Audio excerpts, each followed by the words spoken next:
मुल्क में जब भी कोई इशू चल रहा होता है, सीरियस इशू चल रहा होता है, तो दूसरी तरफ कोई ना कोई बरसाती नमूना ज़रूर आके खड़ा हो जाता है। अब आजकल डॉक्टर नबीहा और खोबर साहब को ही देख लें। डॉक्टर नबीहा एक वो डॉक्टर हैं जिनको खुद डॉक्टर की ज़रूरत है। पहले डॉक्टर साहब ने कहा कि आपको कोई जो सुनने मुक्के लाते मारता है वही आपका सच्चा महबूब है, और अब डॉक्टर साहब से सच्ची मोहब्बत बर्दाश्त नहीं हो रही। और खोकर साहब, आप डॉक्टर नबीहा को क्यों दरवाज़ों में मारते थे, बेड से नीचे फेंक देते थे? आपने शादी की थी कि WWE फाइटिंग की थी? डॉक्टर नबीहा बेचारी तो ऑलरेडी इतना जुल्म बर्दाश्त कर रही थी कि इस घर में भाभियाँ प्लेट में से बोटियाँ लेके जाती हैं। और खोकर साहब, आपकी भाभी आपके कमरे में करने क्या चाहती थी? भाभी माँ समान होती है, माल समान नहीं। डॉक्टर नबीहा ने और खोकर साहब ने पूरे 1 महीने से सोशल मीडिया पे खुद खाना डाल के रखा है और इन पर सुलह कर ली। What is this? वैसे इनमें और मोहल्ले वाली आंटियों में ज़रा भी फ़र्क नहीं है, जो सुबह लड़ती हैं और शाम को सालन मांग लेती हैं। और थैंक गॉड कि आप लोग अब कह रहे हैं कि हम अपने मसले सोशल मीडिया पे नहीं लाएंगे, लेकिन वैसे ये भी एक चूसी है। आए दिन ऐसी कई स्टोरीज़ हमें सोशल मीडिया पे देखने को मिलती हैं, और इन सब की वजह जो सी है, फसाद की जड़ जो सी है सोशल मीडिया है कि हम अपनी ज़िंदगी को इतना पब्लिकली लेके चलते हैं।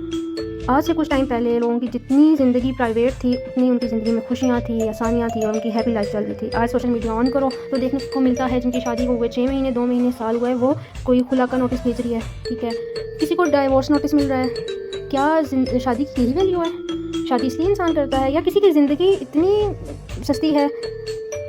जब आप में इतना सब्र ही नहीं है और हौसला ही नहीं है तो आप क्यों शादी कर रहे हो? और फिर उसको पब्लिकली लेके चल रही हो तो मसले तो आएंगे, प्रॉब्लम्स तो क्रिएट होंगी।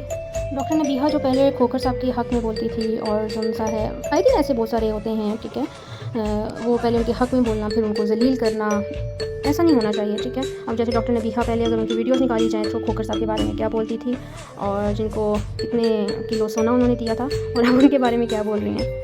आए दिन ऐसी कई स्टोरीज़ मिलती हैं हमें देखने को, सुनने को, तो उससे हमें ये सबक ज़रूर हासिल करना चाहिए कि अपनी ज़िंदगी को प्राइवेट रखना चाहिए जितना हो सके। खैर, मैं तैयारी करके पहुंच चुकी थी मॉल, और मैं अपनी शॉपिंग करने कुछ आई थी, और यहाँ पे मैं साया पे पहुंची और मुझे ड्रेस बहुत मज़े का लगा और मैंने अपने लिए ड्रेस बाई किया, और उसके बाद मैं आ गई अलकरम पे। यहाँ पे मुझे ड्रेस अच्छा लगा, मैंने बाई किया, और मैं निकलने लगी थी कि मेरी सिस्टर ने कह दिया कि ये वाला ड्रेस भी प्यारा है। फिर एक छोड़ के मुझे 2 ड्रेसेस पसंद आ गए, फिर मैंने 2 और बाई किए और यहाँ से निकल पड़ी, और मैं बिल को देख रही थी कि मेरा कितना खर्चा हुआ जा रहा है। बस फिर यहाँ से निकल पड़ी, लेने में कुछ नहीं आई थी, बस बैठी हुई थी, बैठे बैठे ख्याल आया कि चलें मॉल चलती हूँ, कुछ शॉपिंग कर लेती हूँ। और यहाँ पे मैं पहुँच गई शूज़ को देखने के लिए, और शूज़ में कोई ख़ास अच्छी वैरायटी नहीं थी, और ये एक मुश्किल से मुझे पसंद आया था, लेकिन मुझे पहनने में इतना कंफर्टेबल नहीं लग रहा था, तो मैंने नहीं लिया। फिर वहाँ से मैं आ गई स्टाइलों पे, यहाँ पे मुझे पसंद आए शूज़, और मैंने अपने लिए शूज़ बाई किए, और बस यहाँ से निकल पड़ी। फिर यहाँ पे आई, मैंने अपने लिए ज्वेलरी देखी, और जो उनसे मुझे नहीं पसंद आई, और उसके बाद मैं सफ़ाई पे आई, मुझे ड्रेस बहुत पसंद आया। मैं इसको बार बार देख रही थी कि मैंने लेना, और मेरी सिस्टर कह रही थी कि नहीं ये वाला ना लो, और फिर बस मैं इधर आ गई। यहाँ से मैंने जो से अपने भाइयों के लिए ड्रेसेस लिए, और मैं उनको कॉल कर रही थी, उनसे कलर सिलेक्शन करवानी थी, और जो सा यहाँ पे सिग्नल का इशू था, और फिर मैंने यहाँ पे अपने लिए और ड्रेस पसंद कर लिया, वो मैंने बाई किया, अपना ड्रेस लिया, और जो सा है भाइयों के ड्रेसेस लिए यहाँ से सफ़ायर से। मैंने यहाँ पे बहुत अच्छे ड्रेसेस थे, वैरायटी बहुत अच्छी थी, काफ़ी अच्छी वैरायटी थी यहाँ पे बनिस्बत बाकी ब्रांड्स के।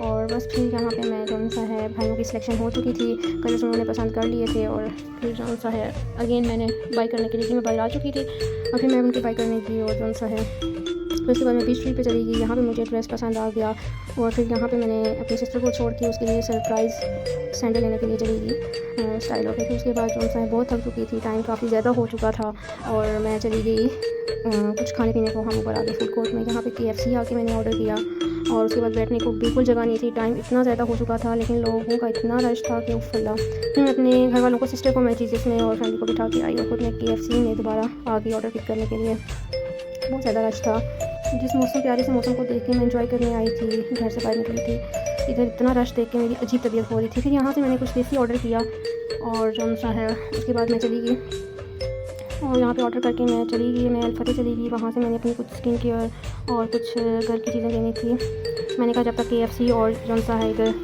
देसी में टाइम लगेगा, मैं अपना टाइम वेस्ट नहीं करती, वक्त की कदर करनी चाहिए। और बस मैं नीचे चली गई, वहाँ से अपनी चीज़ें ली, और फैमिली को मैं इधर चीज़ें में बिठा के चली गई थी। क्योंकि मैं वापस आई, मैं अपनी चीज़ें लेके KFC का ऑर्डर पिक किया जो रेडी हो चुका था, फिर लेके मैं इधर आ चुकी, चीज़ें पे आ गई। और फिर जो सा है बस फिर मेरी सिस्टर खफा हो रही थी कि जब चीज़ें में ऑर्डर दे दिया था तो फिर आप KFC और देसी क्यों लेके आए। और बस फिर बैठे खाना एंजॉय किया, और जो सा है फिर सोचा कौन कौन सी चीज़ें रहती हैं, क्या क्या चीज़ें बाकी लेनी है, टाइम काफ़ी ज़्यादा हो चुका था। फिर जो सा है घर वालों के लिए मैंने पैक करवाया, और बिल पे किया और बस वहाँ से निकल आई। और उसके बाद ख्याल आया कि मैंने जो उनसे अपने साया वाले ड्रेस के साथ स्टॉलर लेना है। स्टॉलर लेने के लिए मैं भी स्ट्रीट पे पहुँच गई और स्टॉलर की प्राइस ड्रेस की प्राइस से भी ज़्यादा थी, इतने एक्सपेंसिव।